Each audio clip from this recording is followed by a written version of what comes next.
Before Blac Youngsta dropped tracks like Tissue, Drug Lord, Heavy, and Booty. Before joining Yo Gotti's CMG family and going on to ink a deal with Epic Records. Before accumulating a net worth in the millions. It's unclear how much he has exactly, but it's enough to do this. Let me see that booty. Them big old boots. Shake that booty. Ooh-wee. Before turning himself into the police for his alleged connection to the shooting of young Dolph. The Memphis-based rapper, who goes by the name Blac Youngsta, is facing charges connected to a wild gun battle that happened in the middle of Caldwell Street. The dangerous shootout sent dozens of bullets flying into houses and cars, nearly hitting children. Blac Youngsta grew up in severe poverty in the crime-riddled streets of South Memphis. Raised by his grandparents, he started working when he was just 7 years old to help feed his younger siblings. When an honest day's work wasn't enough to pay the bills, well, Blac turned to scamming and slinging crack. Before reaching adulthood, he'd seen more than lifetime's worth of guns, jail time, and death. Prior to hooking up with Yo Gotti and CMG, well, he suffered from severe depression and even considered committing suicide. It's a great feeling. Like my life did a 360. I went from having none to having everything. He's alright now though, the guy's always got stacks on stacks on stacks. What's going on, guys? My name is Michael McCrudden, documenting the life and career of Blac Youngsta prior to fame, here for you on Before They're Famous. Now, I've done bios on artists like Yo Gotti and young Dolph in the past, so you probably want to check those out. But as always, let me know who you want me to document next in the comments down below. You can also find me on Instagram at McCruddenM.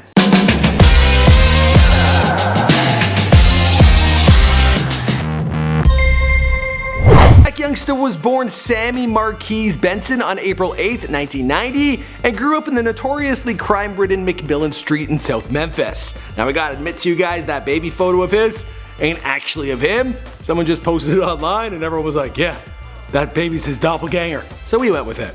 He was raised by his mom and his grandparents in an unorthodox family unit. I mean, I'm still here, I'm blessed.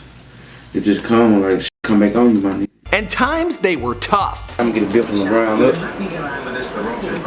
from my house.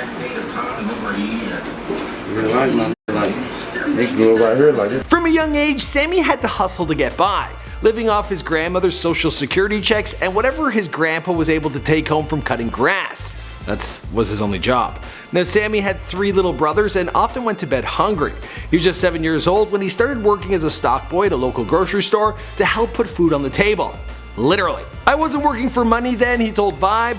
My boys, I was working for food. Motherfucker gave me $10 a week. I was stocking drinks, breaking boxes down on the side of the store, all that. An honest day's work wasn't always enough to keep his family fed, so Sammy came up with a way of scamming the grocery store into feeding his little brothers. He'd call the store with a fake order for burgers, and when no one came to pick up the food, his boss would offer him the leftovers so he could take them home. But the scam, it didn't always work. On several occasions, he got caught stealing food and eventually he was fired. He stated, "I'd stole food from Mr. Jones before, but after about a week or two, he'd always let me come back. But that was the last time, it was over with." After losing his job, Blac moved on to alternative sources of revenue and began selling drugs, including crack. But like his fake food orders, the hustle, it had consequences. "I went to jail for dope charges, gun charges, lots of shit. The longest I did was probably like a year. I never did no real time. I was slinging dope, so a dude made bond. I went to HTC, it was grown folks in there. They had people in there that killed a lot of little kids. You know, people be shooting up schools and shit. Yeah, I do know. It actually just happened again in Florida.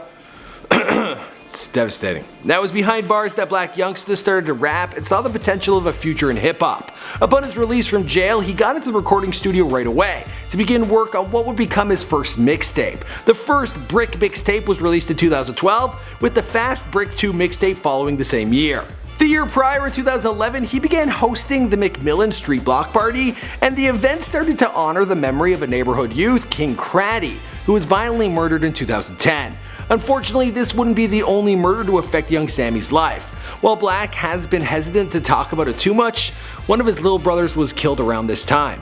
Particularly devastating was the fact that the kid had stayed out of trouble and had plans to join the military. "I'll keep it 100, Blac said. My little brother wasn't in the streets, period, and he was dead. I was in the streets, period, so I felt like I should have been dead." Blac suffered from suicidal thoughts after the death of his brother, but by this time he had kids of his own to take care of. and that's what kept him going.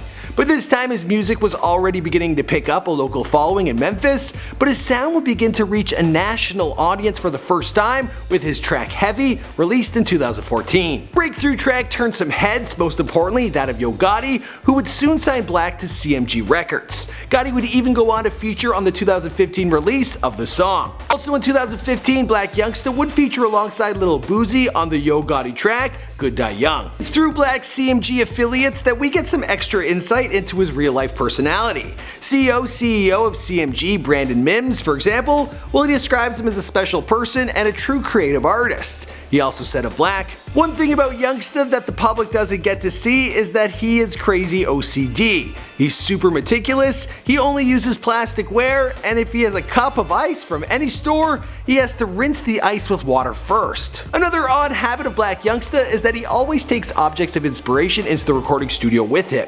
If he's rapping about guns, he takes a gun into the booth with him. If he's rapping about money, he brings in cash. He says this helps him to feel what he's talking about. And there's another thing that might surprise you about Blac Youngsta. First you gotta look at who my favorite artist is. Like Lady Gaga.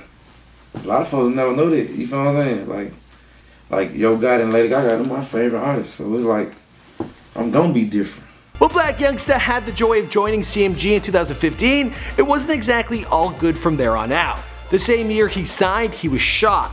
And he has no idea why that happened. I don't even know the fuck, like, I don't know why I got shot. I think that come from some ignorant shit. You know, a nigga was loafing, slipping. I just look at it like this. I done killed so many, dumped so many, like, I done shot so many, I done did so much to so many people. It would just come back, like, it would come back different ways. Like, I done did something, it probably bite me in the ass later, like, I don't know what it was. But with everything young Blacksta had already been through, it's no surprise he would bounce back. In 2016, he teamed up with Stitches for the single Last Night and would feature on Yo Gotti's track Wait For It. In 2017, he would also drop Birthday, I Got Something to Say, and Heavy Camp. And he hooked up with Lil Yachty to put out the track Hip Hopper. Brandon Mims and Yo Gotti would eventually promote Blac to the role of unofficial VP of the company. And in return, he's shown fierce loyalty to CMG, he said. "If you ask Big Homie about me, he's gonna tell you one thing about Youngsta, he's gonna get the bag. He's a team player, he knows how to play, he's gonna conduct business when it's time to conduct business. He's gonna be an entertainer when it's time to be an entertainer. He understands the do's and don'ts, and just come off the loyalty and the work I put in for it." An example of Blac's loyalty would come during the beef between Yo Gotti and Young Dolph. After Dolph would diss Gotti on Twitter and claim to himself the name of King of Memphis, well, Youngsta would respond in a since deleted Instagram video. "Dolph, you bitch, you a soft ass dude. If you got a problem, say you got a problem. You ain't even no King of Memphis. He ain't from the city, bitch." I'm sorry, I got so high pitched I got a little excited. He would later show up in Young Dolph's neighborhood with a group of armed goons.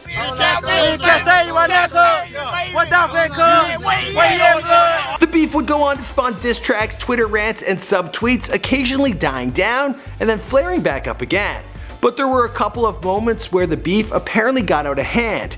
In February of 2017, Young Dolph's SUV was shot at over 100 times in Charlotte.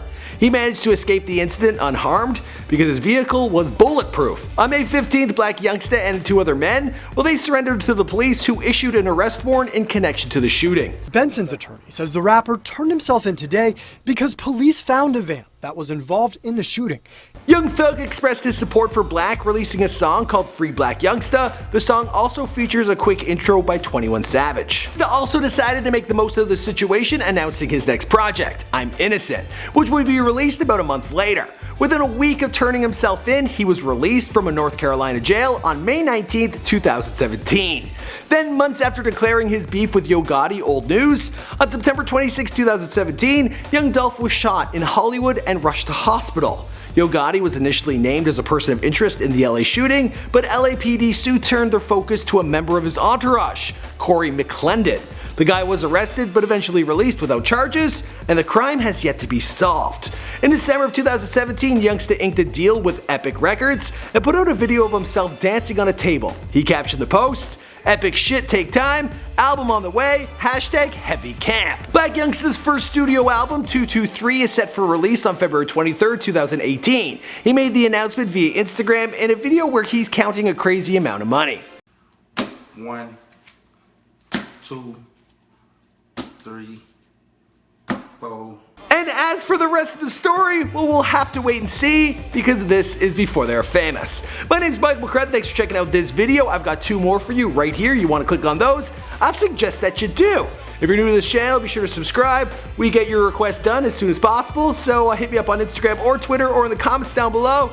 I'll see you guys in another video. And don't be shooting up schools, nobody. For real.